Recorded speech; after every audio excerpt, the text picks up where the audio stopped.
Coming up on Network Africa.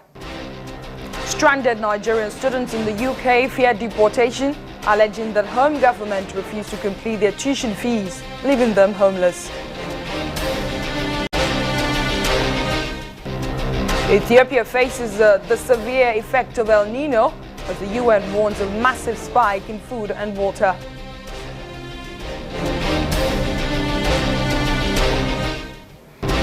Rwanda ranks 6th on the World Economic Forum's Global Gender Gap list, ahead of France, Spain, Germany, Switzerland, Denmark, and even the United States.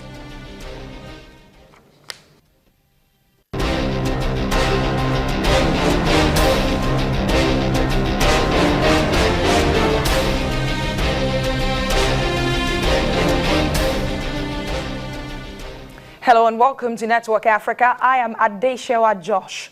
The fate of some Nigerian students in the UK hangs in the balance as Britain continues with its planned deportation of as many as 29,000 Nigerians believed to be living in the country illegally.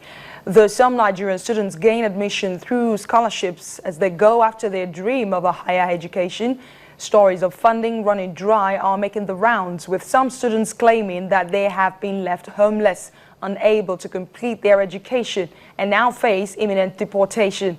Karen Chambers reports from the United Kingdom. Meet Anna. She left her home in Bayelsa State to gain a master's degree at Middlesex University in the UK. But the dream turned sour when just 4 months before her studies would have been complete, she learned that the Bayelsa State Scholarship Board had not paid her £12,000 tuition fee, and there was nothing left to pay for her upkeep in the UK. The response they keep giving is that government has not given them money.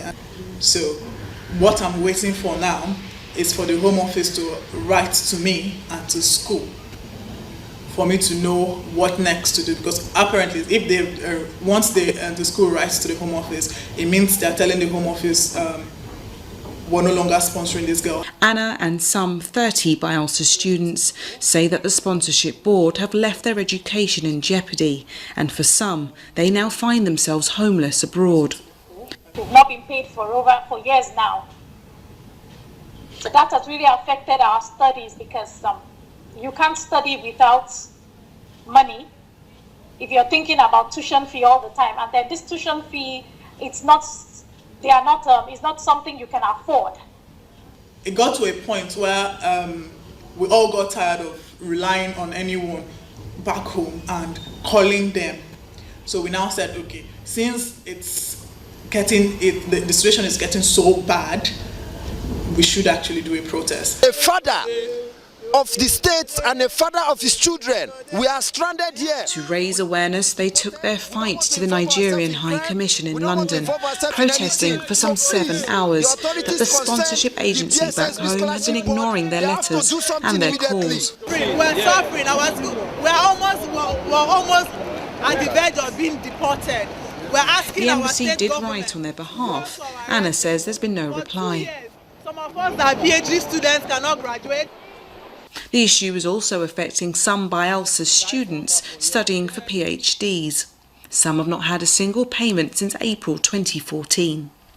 There seems to be this increasing problem of Nigerian students placed abroad running out of funding and upkeep, and no one seems to be stepping up to the plate to make a difference.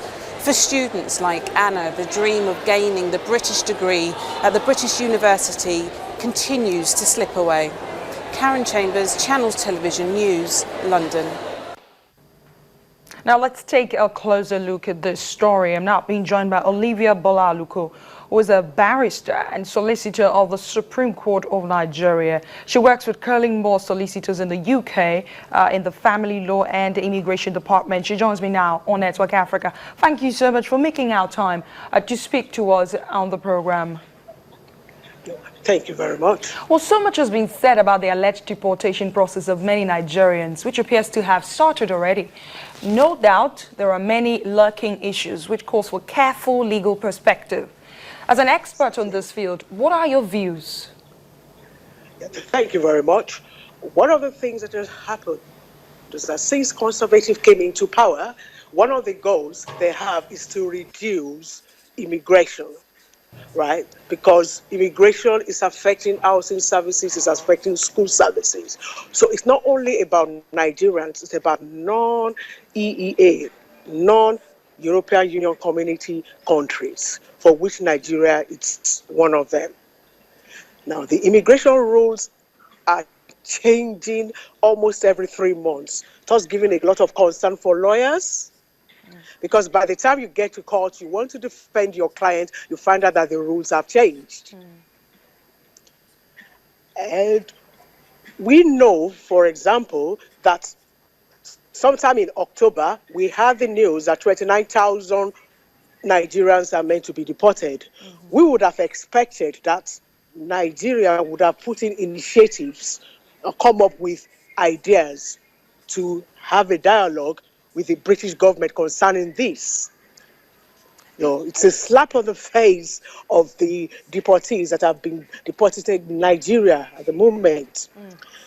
Because the rules, like I did say to you, have actually changed. Right. We now have the rules on deport now and appeal later. Exactly. That's why I'm taking you to. The government, that's the UK government, recently outlined new legislation, like you have pointed to, that will make it harder for people to live and work illegally in the UK, including forcing banks and landlords to carry out checks on immigration status. Now, this deport now, appeal later policy has so far applied to only those being deported because of criminal convictions. But the Home Secretary, which is Theresa May, has promised to expand it to all immigration appeals. Are you aware of this development? If you are, how is this likely to affect many who fall within this category? And what is the best legal advice you can give Nigerians who claim their deportation is illegal? One of the things they can do, sometime this year in April, Theresa May was forced to return a 95-year-old man who was deported to Nigeria, in April. So it's a matter of fighting it from wheresoever you are and putting pressure on the Home Office in UK where it is legal. Now, where criminal convictions are concerned, it may be very, very, very difficult to argue that one. But in a situation where it's been extended to those that have active judicial reviews, then we can fight for that. Right, so we can fight for that. Okay, so within the confines of the law and diplomatic relations, what actions should the Nigerian government be taking right now? Because as you have alluded to, 29,000 is an awful lot. Yeah, actually, it's an awful lot. Right, thank you. One of the things that I did say is the government will come out with initiatives, first of all, to house those that have been deported. Because as a legal advisor to the Nigerian Security Forum in UK, one of the things that we do with is national security. These people that have been deported are open to armed robbers. So we're talking about a situation where the initiatives are and strategies are put in place by different organizations to house these people. Now, we remember that the government of Nigeria did say they were going to give 5,000 naira to those that are employed. I don't know if there's any